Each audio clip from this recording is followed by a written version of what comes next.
ay yam nuaite handak ki oina every years ki January tha ya angan ba sayol da angang na bi lai lai su tam bagi mating pang na bagi angam ba khara dan do do handak ki election na maram oidana matam se yamna sondhagi adu ba ngasi se Good Friday apaga numin ayamana school kai kai su suti waramani state ki su suti waganina shazing shuzing siga unaraga mama singa ai angam dan khara tawse adi madu noi khutta sinage na khanba aduna sumba no phadok tang na thokba thokdok tadi adi political platform junati mayam na pen da na poi haibani mapalak suppose hange lising mari phangadi mapan mari kuntra to yam roba pisani akoi gi punsida ai ran di tawlibu oisnu ama boisnu kai mo hiram mama gi dang ta kana na sulap na mateng pangina ba lai pote aduna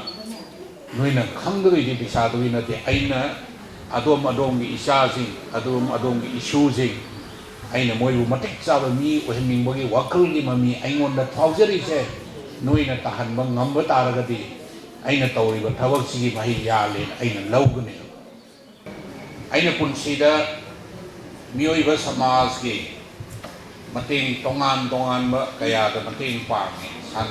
sanaba khotnaba laitalai gi awana gi se Sunday gi program sali ba kholi ba tawri so mayam sigi manungda aina khwai dagi maru oina lawjaba thoram se di mapale jagi drabai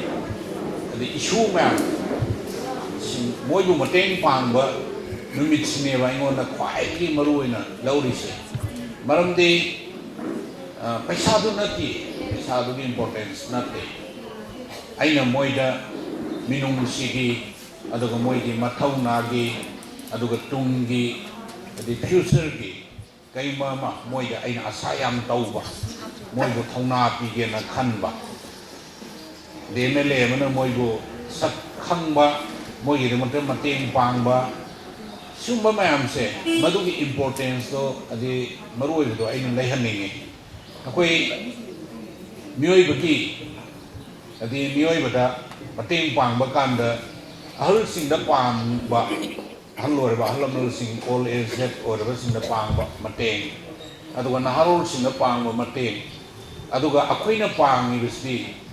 tungi future generation da achouba inot ama pina na bagi dong da pangba mateng ne si ichasing sina angang oibanina khangdragasu mama sina sigi wakalon se hazana khalan ba pame yengo langdabal keno da votkar be MLA na nangbu paning badagi angam ba khara do so mateng pangdana adi sahi ki oi mateng pangi je chaza si kanaba madugi eno se wakalon sina adi madugi mami akoina tahan gadavne hairiba paisa si maruina adi lai sutamba ming chanba aduga hero leibada ek lai chuga mari leina na adi apik person pham oraga su yengo MLA na nang bu kam phanglino sa haidana adugi wakalon da adi khon mangam gadavne hoi noi da paisa yam labe taim so angang samnga ga tra manga ne ngasi mateng pang doi si adusu mapalak suba sida musiki aigi yamba aduga aigi chanupi mayamna di wangang wada mogi Thamoigi oi wa pham thamaga su sidi political platform natte humanity service ni mi da pang bo mateng ni angang mayamna di khangbiramoi oji bawda sahi mapon gi manungda aina mateng pang gi angang mayam ama doctor way be yaugre army officer way be yaugre adi kuira abanina adigi akoibu ubakana moina nungsina luna tauba aka nangi wahi amana akoibu mi oibada chauba mateng pangi kholi kaina haiba adi tarak pakana ne ba koina paisa gi pamu ba hauro idoisi